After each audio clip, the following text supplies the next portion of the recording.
কিছু মানুষকে আল্লাহ পাক কলব দিয়েছেন, বোঝে না। ওয়ালাহুম আযানুন লা ইয়াসমাউনা বিহা, কিছু মানুষকে আল্লাহ পাক কান দিয়েছেন, শোনে না। ওয়ালাহুম আ'য়ুনুন লা ইউবসিরুনা বিহা, কিছু মানুষকে আল্লাহ পাক চোখ দিয়েছেন, দেখে না। উলাইকা কাল আনআম, এরা আনআমের মতো। বাল হুম আদাল, বরং তার চাইতেও নিকৃষ্ট।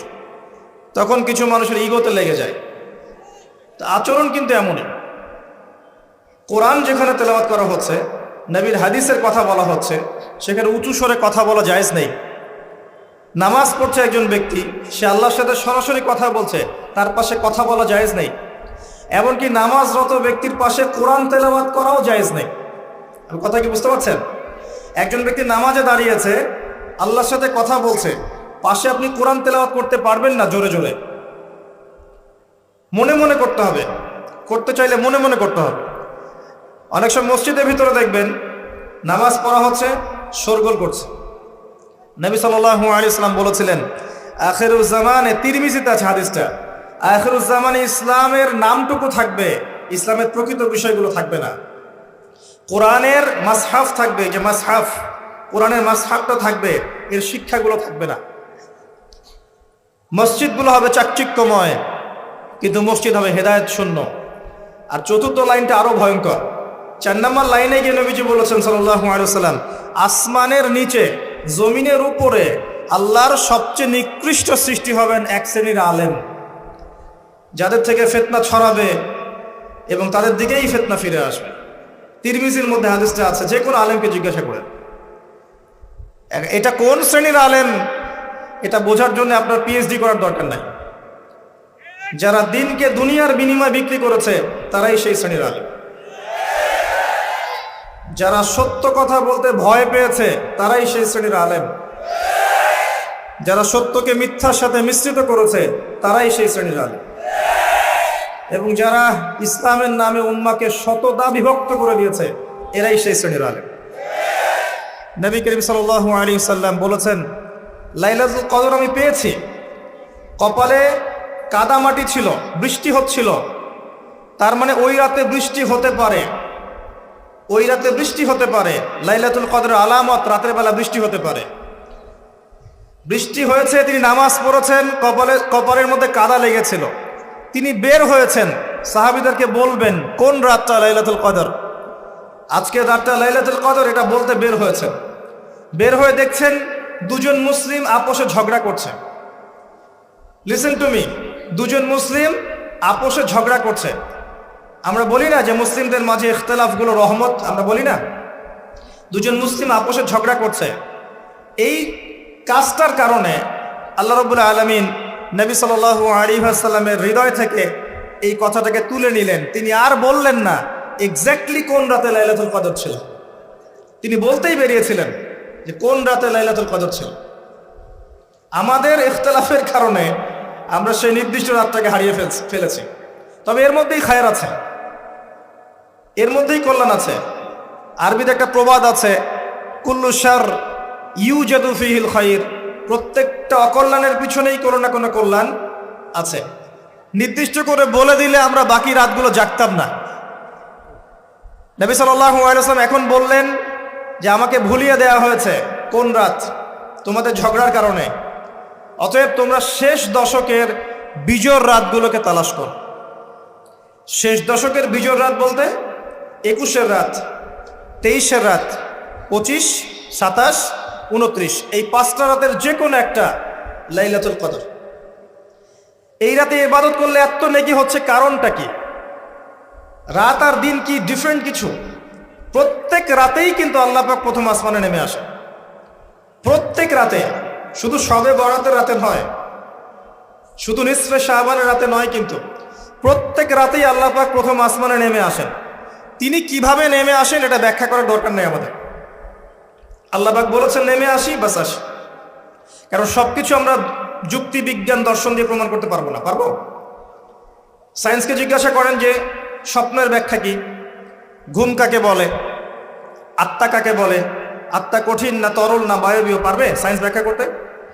কবরের আযাব কি, জিন জাতি কি, জিন জাতি কাকে বলে, জিন জাতি কেমন দেখতে, মালায়েকা কেমন, তারা কিভাবে কাজ করে, তাদের ফাংশন কি, তারা কি ব্যাখ্যা করতে পারবে? আমাদের একটা চেতনা তৈরি হয়েছে সায়েন্স যা বলবে তাই সত্য। এই চেতনা পুরোপুরি সত্য নয়। কোরআন এবং সুন্নাহ, আল্লাহ এবং তার রাসূল যা বলবেন সেটাই চূড়ান্ত সত্য। এর বাইরে সত্য মিথ্যার চূড়ান্ত কোনো মানদণ্ড নাই। হ্যাঁ, সায়েন্সের ভিত্তি আমরাই দিয়েছি, এটা অমুসলিমরা দেয়নি, এর ভিত্তি মুসলিমরা দিয়েছে। পরবর্তীতে এরা এর উপর ঘষা মাজা করেছে। এখন সায়েন্টিফিক এবং টেকনোলজিক্যাল রেভলিউশন আসছে পশ্চিমা সভ্যতা থেকে। এই সভ্যতার ধারক বাহক ছিলাম আমরা। সভ্যতা এদের দ্বারা শুরু হয়নি, সভ্যতা নবীদের দ্বারা শুরু হয়েছে। তো সবকিছু সায়েন্স দিয়ে ব্যাখ্যা করা যাবে এমন নয়, কারণ সায়েন্সের সীমাবদ্ধতা আছে, আল্লাহর জ্ঞানের কোনো সীমাবদ্ধতা নাই। তো আল্লাহ নেমে আসেন, ব্যাস নেমে আসেন। নেমে এসে আল্লাহ পাক কি বলেন? আল্লাহ পাক তিনটা কথা বলেন। রাতের শেষ অংশ, রাতকে ভাগ করেন। যদি 6টার সময় রাত শুরু হয়, রাত কিন্তু রাত 12টায় শুরু হয় না, সূর্য ডুবে গেলেই রাত শুরু হয়, এটাই ইসলাম। এখন 6টা থেকে আপনি এই 5টা পর্যন্ত সময়টাকে 3 ভাগে ভাগ করেন। শেষের অংশ ধরে নেন যে 1টা থেকে 5টা, কথার কথা আমি এস্টিমেট করলাম। এই সময়টুকুতে আল্লাহ রাব্বুল আলামিন কাছে নেমে আসে প্রথম আসমানে, অর্থাৎ তার রহমত নিকটবর্তী হয় এবং তিনি আহ্বান করতে থাকেন 3টা জিনিস। 1, কে আছো আমার কাছে কিছু চাইবে, যা চাইবে আমি তাই দিব। 2, কে আছো আমার কাছে ক্ষমা চাইবে, আমি তোমাকে মাফ করে দেব। 3, কে আছো আমাকে ডাকবে, আমি তোমার ডাকে সাড়া দেব। মানে এই সময় আপনি যা চাইবেন ইনশাআল্লাহ, আপনার আকীদায় যদি শিরক না থাকে, আমলে যদি বেদাত না থাকে এবং আপনার রিজিক যদি হালাল হয়, ইনশাআল্লাহ তাআলা আপনার দোয়া কবুল করা হবে। আল্লাহ পাক প্রত্যেক রাতেই নেমে আসেন। তাহলে লাইলাতুল কদরকে এত স্পেসিফিকলি ইম্পর্টেন্স দেওয়ার কারণ কি? একটাই কারণ, মনে রাখবেন, লাইলাতুল কদরকে মর্যাদা মণ্ডিত করার এবং রমাদান মাসকে শ্রেষ্ঠ মাস মর্যাদা মণ্ডিত করার একটা কারণ, only one reason behind it, সেটা হচ্ছে এই মাসে এবং এই রাতে আল কোরআন নাজিল হয়েছে। কথা কি বুঝতে পারছেন? কোরআন নাজিলের কারণেই এই মাসটা মহামান্বিত, কোরআন নাজিলের কারণেই এই রাতটা সম্মানিত। ইন্না আনজালনাহু ফি লাইলাতুল কদর। নবী করিম সাল্লাল্লাহু আলাইহি ওয়াসাল্লাম যখন এই জাহেলি যুগে বাস করছেন, এই লাইলাতুল কদরে রমাদান মাসে আল্লাহ পাক কোরআন নাজিল করলেন। কি জন্য নাজিল করলেন? কারণ এই সমাজটাকে পরিবর্তন করার জন্যে, সমাজের জাহিলিয়াতগুলোকে দূর করার জন্যে নবী করিম সাল্লাল্লাহু আলাইহি ওয়াসাল্লাম প্রচণ্ড ফিকির করতেন। কি করা যায়, কি করলে মানুষগুলো শিরক ছেড়ে দিবে, কি করলে সুদ বন্ধ হবে, কি করলে মাদক থেকে মানুষ দূরে থাকবে, কি করলে নারীর সম্মান বৃদ্ধি পাবে। তিনি ভাবতেন কিভাবে গোত্রীয় হানাহানি বন্ধ করা যায়, তিনি এগুলো ভাবতে থাকতেন। হেরা গুহায় বসে তিনি এগুলো ভাবতেন কি করা যায়। যুবক বয়সে তিনি হিলফুল ফুজর তৈরি করেছেন এগুলো সমস্যা দূর করার জন্য, কিন্তু পরিপূর্ণরূপে সফল হয়েছেন বলতে পারি না আমরা, কারণ তখন ওহী আসেনি। এই ভাবতে ভাবতে ভাবতে ভাবতে একদিন এক রাতে তার কাছে আল্লাহর পক্ষ থেকে কোরআন নাজিল হলো। সূরা আলাকের প্রথম 5টা আয়াত, বিসমিল্লাহির রহমানির রহিম, ইকরা বিসমি রাব্বিকাল্লাযী খালাক। পড়ুন আপনার রবের নামে যিনি আপনাকে সৃষ্টি করেছেন। খালাকাল ইনসানা মিন আলাক, যিনি মানুষকে সৃষ্টি করেছেন জমাট বাঁধা রক্তপিণ্ড থেকে। আমরা সবাই জমাট বাঁধা রক্তপিণ্ড ছিলাম মায়ের পেটে। আজকে আমরা আল্লাহ দ্রোহী হয়েছি, কিন্তু আমরা পেটের মধ্যে এতটুকু জমাট বাঁধা রক্তপিণ্ড ছিলাম। সূরা ইয়াসিনের মধ্যে আল্লাহ পাক এই কথাটা বলেছেন, তোমাদেরকে তো নুতফা থেকে সৃষ্টি করেছি, ফাইদা হুয়া খাসীমুম মুবিন, যখন সে বড় হয়েছে সুস্পষ্টভাবে আল্লাহর বিরুদ্ধাচরণ করছে। আমি যে কথা বলছিলাম, কোরআন নাজিল হয়েছে লাইলাতুল কদরে। এখন এই কদরের রাতকে ইবাদতের জন্য খাস করে নিতে হবে। শেষের দশক এবং বিজোর রাত 21, 23, 25, 27, 29। বলছিলাম রমাদান মাস এবং লাইলাতুল কদরকে সম্মানিত করা হয়েছে একটা কারণেই, কারণ এই মাসে এই রাতে আল কোরআন নাজিল করা হয়েছে। এটাই কারণ। কোরআন কখন নাজিল হলো? যখন সমাজে সুদ আছে, মদ আছে, জেনা আছে, ব্যভিচার আছে, শিরক আছে, এরকম সমাজে। প্রথম কির আলোকে যে ওহিটা আল্লাহ পাক নাজিল করেছেন এর বেসিসে আপনাকে পড়াশোনা করতে হবে। এই জ্ঞানটা দিয়ে আপনি সমাজ সংস্কার করতে পারবেন ইনশাআল্লাহ তাআলা। এর সাথে উপকারী জ্ঞানগুলো কি নিব না? অবশ্যই নিব। ওহির জ্ঞানের সাথে, কোরআন সুন্নাহর জ্ঞানের সাথে আমি ইতিহাসের জ্ঞান নিব, আমি পলিটিক্যাল সায়েন্সের জ্ঞান নিব, আমি দর্শনের জ্ঞান নিব, জিওপলিটিক্সের জ্ঞান নিব, প্রয়োজনে আমি সায়েন্সের জ্ঞান নিব, আমি কমার্সের জ্ঞান নিব, আর্টসের জ্ঞান নিব, মেডিকেল সায়েন্স পড়বো, ইঞ্জিনিয়ারিং পড়বো, সবই পড়বো। কিন্তু বেসিকটা কি হবে? কোরআন, সুন্নাহ, ইসলাম। এরপর আপনি ডাক্তার হন, ইঞ্জিনিয়ার হন, পলিটিশিয়ান হন, সামাজিক নেতা হন, প্রশাসনের ক্যাডার হন, আপনার জন্য মোবারকবাদ। আপনি যেখানেই যাবেন সেখানেই বরকত ছড়াবেন ইনশাআল্লাহ। যে পলিটিশিয়ানের ভিতরে তাকওয়া আছে তার দ্বারা দুর্নীতি সম্ভব না। যে প্রশাসনের কর্মকর্তার ভিতরে তাকওয়া আছে সে ঘুষ নিতে পারবে না, দুর্নীতি করতে পারবে না। যে আলেমের ভিতরে তাকওয়া আছে সে দিনকে দুনিয়ার বিনিময়ে বিক্রি করবে না। যে ডক্টরের ভিতরে তাকওয়া আছে সে ডাক্তার হবে, কসাই হবে না। যে ইঞ্জিনিয়ারের ভিতরে তাকওয়া আছে সে দেখবেন সত্যিকারের প্রকৌশলী হবে, সে কিন্তু চোর হবে না। ভিতরটা চেঞ্জ করতে হবে, ভিতরটা, এর নাম তাকওয়া। ভিতরটা চেঞ্জ করবে একটা জিনিস, আল্লাহর ওহী, কোরআন এবং সুন্নাহ, ইসলাম। এটা আপনার ভিতরকে পরিবর্তন করবে। আর আমরা অনেক বড় বড় কথা বলি অনেক সময়, কিন্তু মূল কাজটা হচ্ছে ভিতরটা পরিবর্তন করা। আমাদের সবার সাথে যার যার কলব যাবে, যার যার আমল যাবে। আল্লাহ পাক আমাকে কলার চেপে ধরে বলবেন না যে বাংলাদেশে ইসলামী খেলাফত কায়েম করে আসো নাই কেন, এটা আল্লাহ পাক আমাকে বলবেন না। আল্লাহ পাক বলবেন তোমাকে যে দায়িত্ব দিয়েছিলাম ওই দায়িত্ব ঠিকঠাক মতো পালন করেছো কিনা। আল্লাহ পাক এটা বলবেন না। বেসিকে আসেন, নিজের আত্মশুদ্ধি, এটা বেসিক। আলাইকুম আনফুসাকুম, নিজের নফসের খবর নাও, নিজের নফসটাকে পবিত্র করো, নিজের নফসের মধ্যে হিংসা ত্যাগ করো, বিদ্বেষ ত্যাগ করো, অহংকার ত্যাগ করো, রিয়া ত্যাগ করো, দুনিয়ার মোহ ত্যাগ করো। নিজের নফসের মধ্যে বেশি বেশি পরকালের ফিকির আনো, জিকির করো বেশি বেশি, কোরআন বেশি বেশি তেলাওয়াত করো, হালাল খাও, আদর্শ পরিবার গঠন করো, তাওহীদে থাকো, সুন্নতে থাকো, ইনশাল্লাহ হাসতে হাসতে জান্নাতে চলে যাবেন। একটা হাদিস আমি পড়েছি ফয়জুল কালাম বইয়ের মধ্যে, গতকালকে মাহফিলও বলেছিলাম, আপনাদেরকে বলছি। মাদ্রাসায় পড়ানো হয় ক্লাসিক্যাল একটা বই ফয়জুল কালাম, সবাই কিনতে পারেন, হাদিসের বই। চমৎকার কিছু হাদিস আছে। এখানে একটা হাদিস আছে আমাদের জন্য সুসংবাদ। নবী সাল্লাল্লাহু আলাইহি ওয়াসাল্লাম বলছেন, হে সাহাবীরা, তোমরা এমন একটা যুগের মধ্যে বাস করছো যেই যুগে কেউ যদি ইসলামের 10% ছেড়ে দেয় সে ধ্বংস হয়ে যাবে। সাহাবীদেরকে বলছেন তোমরা এমন একটা যুগে বাস করছো, এই যুগে ইসলামের 1/10 কেউ ছেড়ে দিলে সে ধ্বংস হয়ে যাবে। কিন্তু তোমাদের পরে এমন একটা যুগ আসবে যেই যুগে মানুষ যদি 1/10 ধরে রাখতে পারে, 10% ধরে রাখতে পারে, তাহলেই নাজাত পেয়ে যাবে ইনশাআল্লাহ। আমরা সে যুগে আছি না? আমাদের চতুর্দিকে ফিতনা নয় কি? আপনার ঘরে ফিতনা, সমাজে ফিতনা, ইকোনমিক্সে ফিতনা, রাষ্ট্রে ফিতনা, বিশ্বে ফিতনা, ধর্মে ফিতনা, সবখানেই ফিতনা, ফাসাদ। আমরা সেই যুগের মধ্যে বাস করছি। আসুন, আল্লাহ পাক কোরআন নাজিল করলেন, প্রথমে পড়তে বললেন। তার মানে আল কোরআন এবং সুন্নাহ এগুলোকে পড়া শিখতে হবে। বড় বড় স্বপ্ন দেখার আগে আমাদেরকে বেসিক ঠিক করতে হবে, পড়াশোনা করতে হবে। আল্লাহ পাক আমাদের যুব সমাজকে পড়াশোনা করার তৌফিক দান করুন। রমাদান মাসে এটা নাজিল হয়েছে। আল্লাহ পাক সূরা বাকারায় বলছেন, শাহরু রমাদানাল্লাযী উনজিলা ফীহিল কুরআন।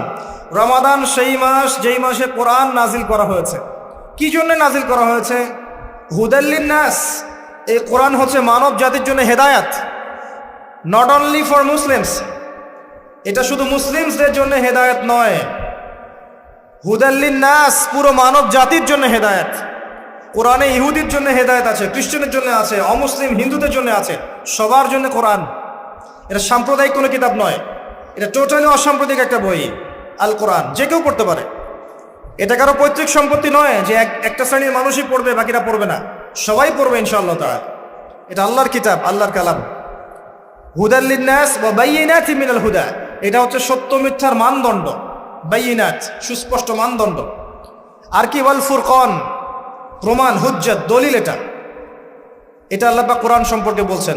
আরেকটা জায়গায় চলে যাই, চলেন সূরা নাহাল এর 89 নম্বর আয়াতে চলে যান। আল্লাহ পাক বলছেন, ওয়া নাযালনা আলাইকাল কিতাব, হে নবী আমি আপনার প্রতি এমন একটা কিতাব নাজিল করেছি, অর্থাৎ আল কোরআন।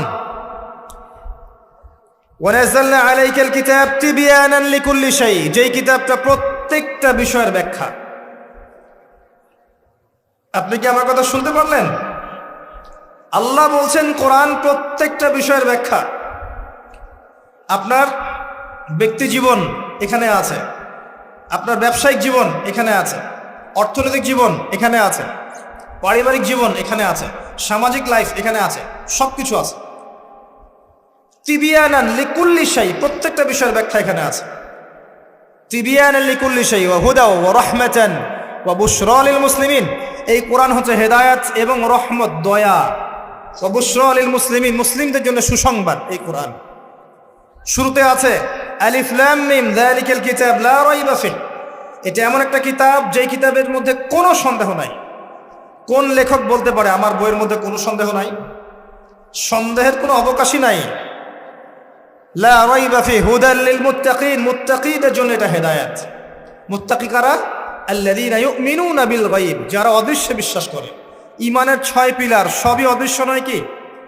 আল্লাহ অদৃশ্য, ফেরেশতা অদৃশ্য, আসমানে আগের কিতাবগুলো দেখি নাই, অদৃশ্য। নবী রাসূলগণ দেখি নাই, অদৃশ্য। পরকাল ওয়াল ইয়াউমিল আখির, ওয়াল ইয়াউমিল আখির দেখি নাই, অদৃশ্য। ওয়াল কদরি খায়রিহি ওয়া শাররিহি, তাকদীর অদৃশ্য। আল্লাযীনা ইউমিনুনা বিল গায়বি, মুত্তাকি তারা যারা গায়েবে বিশ্বাস করে, অদৃশ্যে বিশ্বাস করে। আর এখনকার শিক্ষা দর্শন আমাদেরকে শেখায়, পশ্চিমাদের, চোখে যা দেখবো না বিশ্বাস করবো না। হ্যাঁ, তাদের দর্শন এরকম, যুক্তি দিয়ে প্রমাণ করতে পারবেন না, বিশ্বাস করবো না। বৈজ্ঞানিক ব্যাখ্যা দিতে পারবেন না, বিশ্বাস করবো না। সায়েন্টিফিক্যালি প্রুভড হতে হবে, তারপর বিশ্বাস করব। অনেক সময় দেখা যায় মুসলিমরাও এর গোলক ধাঁধায় পড়ে যায় এবং বলে নামাজের উপকারিতার সায়েন্টিফিক ব্যাখ্যা বলেন, তারপর নামাজ পড়ব। নামাজের সায়েন্টিফিক ব্যাখ্যা লাগবে, তারপর নামাজ পড়বেন? আল্লাহ পাক বলেছেন ইসকাল্লাহু রাব্বুহু আসলিম ক্বালা আসলামতু লিরাব্বিল আলামিন। আল্লাহ পাক ইব্রাহিমকে বলেছেন আলাইহিস সালাম আত্মসমর্পণ করো, যখনই বলেছেন তখনই করেছেন। যখনই আল্লাহ পাক বলেছেন আত্মসমর্পণ করো, তিনি বলেছেন আসলামতু লিরাব্বিল আলামিন, আমি আত্মসমর্পণ করলাম। বাচ্চাকে জবাই করো, জিজ্ঞেস করেননি এর পিছনে বিজ্ঞান কি, যুক্তি কি, আর দর্শন কি?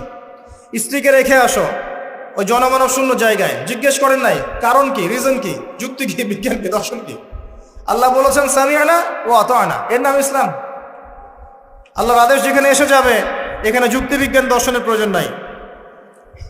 এই কনসেপ্টে আপনাকে মৌলবাদী হতেই হচ্ছে, কিছু করার নাই।